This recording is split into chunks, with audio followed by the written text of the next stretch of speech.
Jamal Niaz here with the new UFC Hall of Famer, the real-life Rocky himself, Frankie Edgar. You've just seen your teammate Corey Anderson go on to win his first world title, the Bellator light heavyweight title. That must be an amazing feeling for you as a teammate and a friend. Yeah, absolutely. Me and Corey go way back. He was my first pick on Tough 19. He obviously became a Tough 19 champion.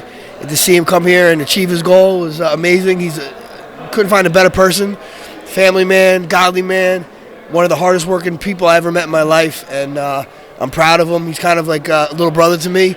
So to see him finally get it done, it means the world. And when we talk about winning belts, you winning your first world title against one of the greatest lightweights of all time, BJ Penn, that wasn't like going up against someone where it was a glorified gatekeeper. It was one of the scariest guys in the world at that time, and you absolutely dominated him back to back.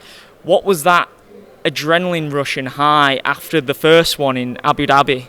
Yeah, it was amazing. That feeling will stay with you forever. I've been trying to be the best in the world in wrestling and then in MMA, and to finally achieve that was amazing. I kind of came up short a lot in my wrestling career.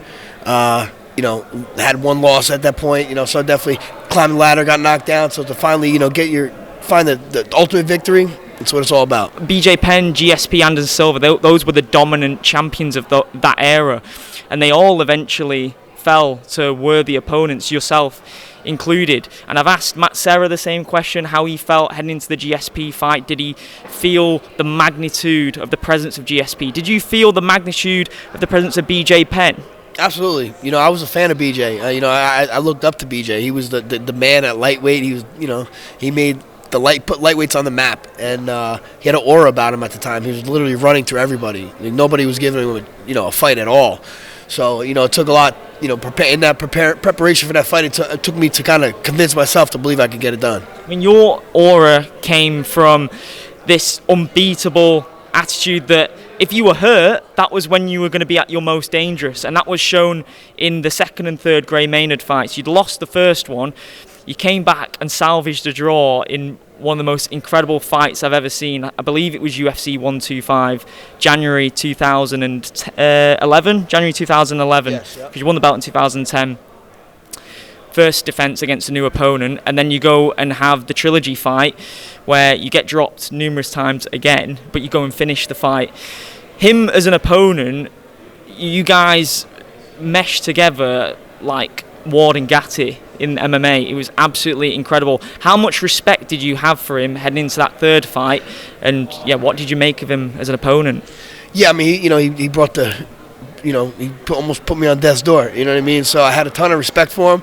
But you can't go with too much respect because you got to think you can get it done. So, you have enough respect to prepare for him the correct way, but you got to have, not put too much respect when you don't think you can get it done. And, it all worked out. Obviously, it was kind of like a repeat performance in the third one to the second one, getting dropped a bunch of times. So to go out there and get an emphatic finish was amazing.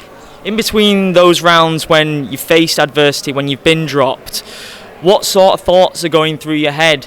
And do you feel like when you had been dropped and you had been hurt, did you felt like that awakened a different beast within you? You went almost animalistic in a sense. I got to credit my coaches because I really don't remember much, of what happened in those fights. But going back, looking at them, my coaches are telling me what to do, and I'm doing it. So we have a really good chemistry, me and my coaches, and I really believe in them. I trust in them, and they kind of, remote control me through that fight. And just my will to win, I think that gets me through it. I'm a very competitive person. I have a lot of pride, and I think that's kind of what pushed me through. So when you look at your body of work in the lightweight and featherweight division, you fought two of the greats of all time in Aldo and BJ Penn. How would you compare those as your toughest tests of your career? Yeah, obviously getting over the enigma of BJ at the time, was a tall mountain to climb. Like, the aura that we talked about that he had. Just the presence he had, Abu Dhabi, he was getting everybody was screaming for him. He was he was a superstar, and to get ready for that was tough. And then with Aldo, he was one of the most athletic guys I fought. Super crisp, didn't make many mistakes, super hard to take down, and we had some good battles. And we just spoke as well prior to this interview. It seemed all set for you to fight Conor McGregor in 2016 after he'd beaten you.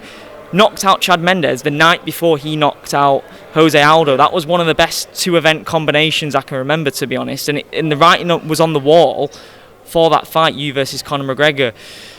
What did you make of him at that time, and did you see him as a beatable fighter? Yeah, I thought I matched up really well with him. But yeah, he was came on the scene and kind of just turned everybody on their head. Went out there, was telling people how he's going to finish him and coming through. So, you got to give it to him for that. And I would have really, I would have appreciated if we fought. I think that would have been a great scrap. And he's probably the most famous UFC fighter in the game. And it would have been cool to have him on my record. But, things work out a certain way. That's the way it goes. Was you ready for that experience of having to endure that trash talk at that point? Because you never really faced it. You're one of the nicest guys in the history of the sport. But that was his method of defeating opponents. He did it to Aldo. No one had done it to Aldo before. Were you prepared, if the fight gets made, this is his game, just in one ear and out the other? Yeah, I think I would have done good with that, if in Jersey we all kind of bust each other's balls and everything, so I would kind of play it like that, just like with my buddies. You want to bust my balls, I'm going to bust your balls back, but he don't know me, I don't know him, it's nothing personal, so I think I would have handled that pretty well. Have you seen him since you've retired from the sport? No, I haven't seen him, no. Just, Roadhouse. Yeah, exactly. Have you seen the film, by the way? I haven't seen it yet, I'll check it out. I'm a big old school Roadhouse fan, so I'll definitely check it out. It's impressive, man, isn't it? It's impressive what he's gone on to achieve and how he's elevated the sport as well. Yeah, he definitely did. He, the sport was going to be mainstream no matter what, but Conor, gave us the kick we needed to get us there. And I touched upon it, Hall of Fame as well. How much does that mean to you personally? All the ups and downs that you've had in your career, even before winning the belt, to be a Hall of Famer and one of the greatest lightweights of all time, one of the greatest fighters and most entertaining fighters in the history of the sport as well. Yeah, no, it means everything. To get recognized for something. You don't get into the sport thinking of those things, but when you're said and done, you get to look back and be among some greats. I think there's 20 people in the Hall of Fame, and it's the who's who of mixed martial arts, and to be considered amongst them is what it's all about. You do this. I don't know.